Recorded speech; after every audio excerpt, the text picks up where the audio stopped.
This video isn't going to be your typical film versus digital debate.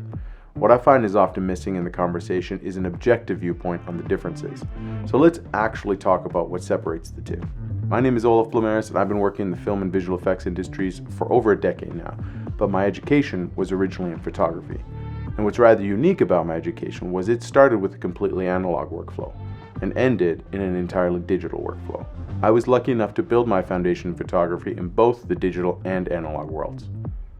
Since then, I've spent most of my career in either Photoshop or Nuke, digitally manipulating images, and often with the goal of getting renders or digital footage closer to the roots of film photography than its digital counterpart.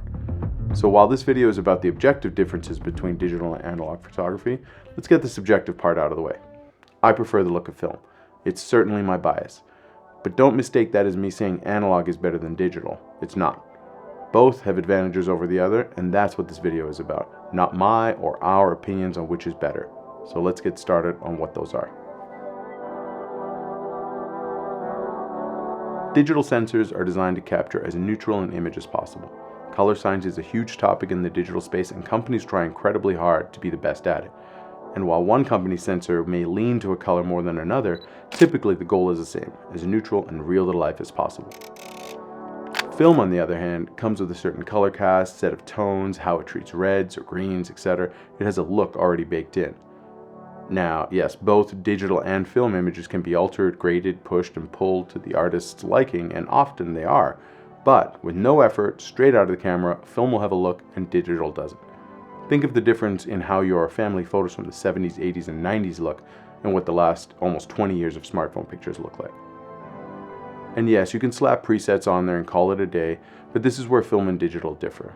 While some may want a predefined aesthetic of film that you can nudge a bit here and there, others may want a neutral starting point of digital so as to give you the most flexibility later. Neither is right or wrong, it's just the inherent difference between the two. A predefined look versus a neutral starting point. Now, I'm not talking about RGB versus CMYK here, just to be clear. I'm talking about the fact that film is often a finite resource and digital is often infinite, being that you'll typically have a set amount of film on stock for a shoot or project and often endless amounts of digital capacity in hard drives and cards. And yes, given enough budget, film stock limits aren't a thing, and yes, digital can still have a ceiling with storage, but those extremes are often so far away from the norm, so we'll forgive that detail for the sake of this comparison. For example, a while back I shot both a 35 and 16mm test because I never actually shot motion picture film, and I wanted to see for myself what the process and results were like. I wanted an informed opinion as to whether it was better. So while we were talking through our shot list of tests and figuring out what tests we wanted to do, I realized our list was getting fairly large and we only had so much film. We were thinking about this like we'd shoot digitally, like we could just keep going. But we couldn't. We had a pile and we had to slowly take away from it. So instead, we calculated how long each test could be and worked backwards from how much we had to determine our shot list. It's the opposite with digital. We tend to be able to go until the light is gone or overtime hits or your crew are simply too tired. This affects the mindset of deciding what you want to capture. Digital allows for far more experimentation or fishing, and film needs you to shoot with far more intent. Another big differentiator in digital and film is how they process the extremes of the exposure, the shadows, and the highlights. Digital sensors have come a long way and have the power to pull immense detail out of the shadows. What could feel like a fairly underexposed image could actually be saved fairly quickly in post.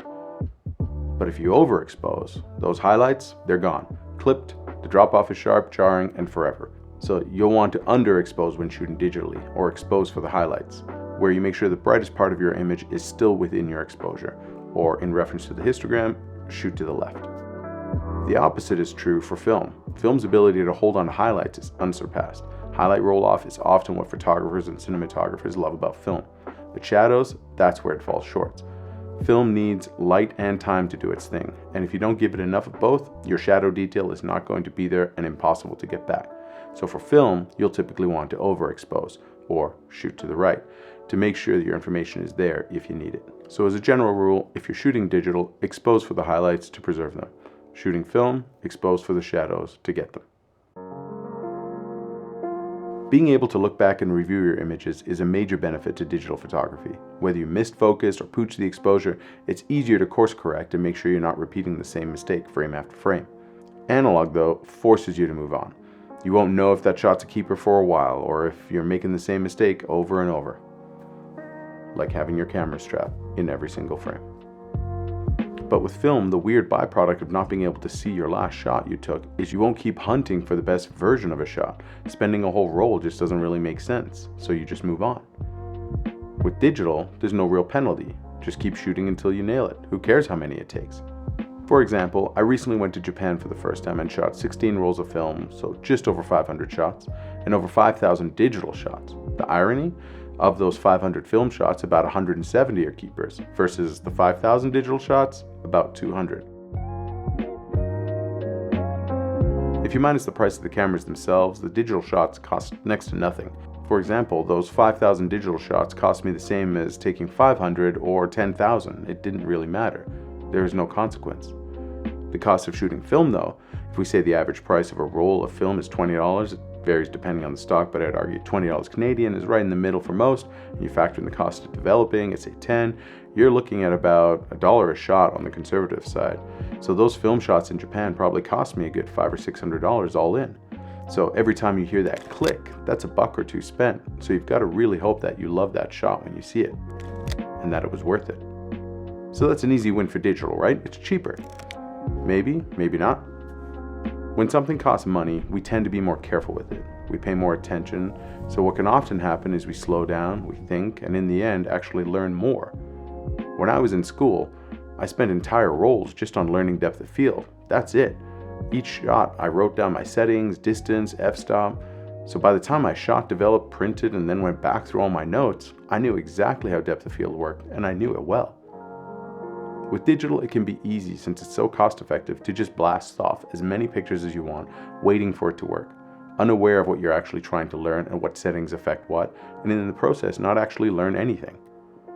So while the financial benefits of digital is obvious, don't forget about the hidden benefits of the cost of film too.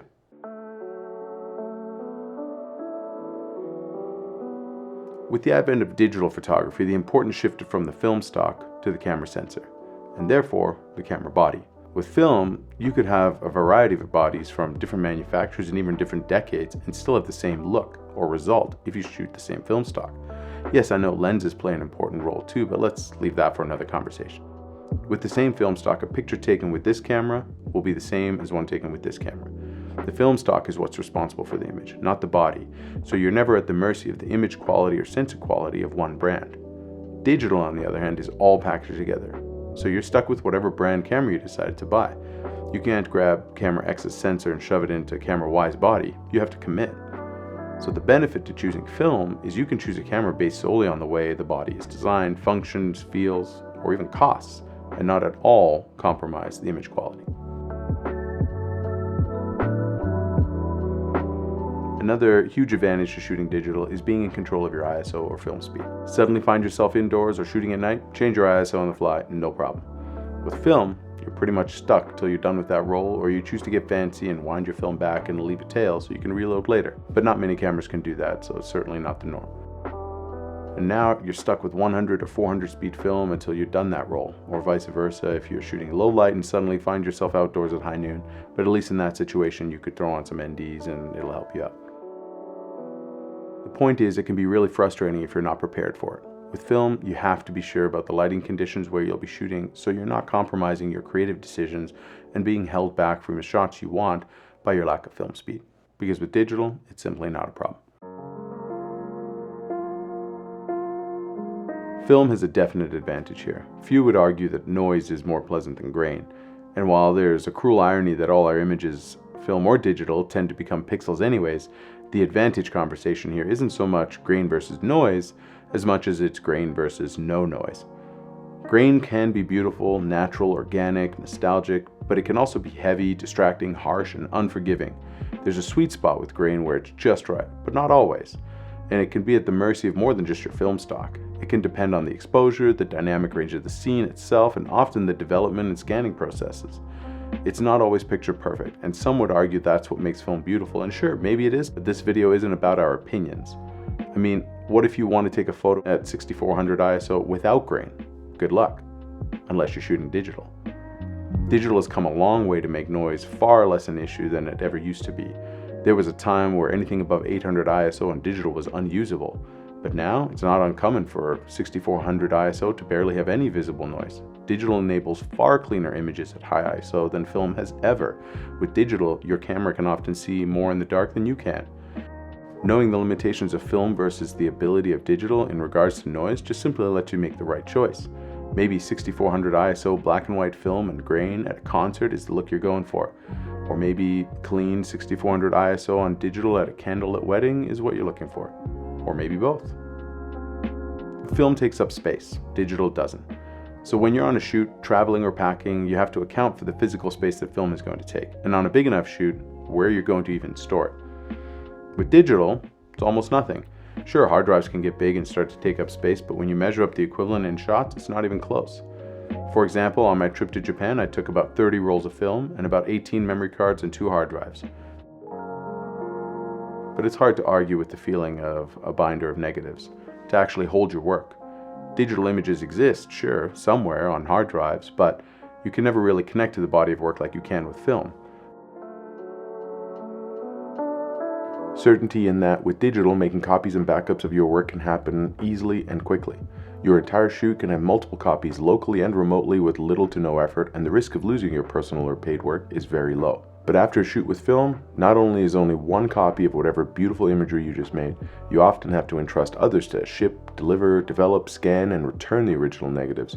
There's a lot of potential points of failure.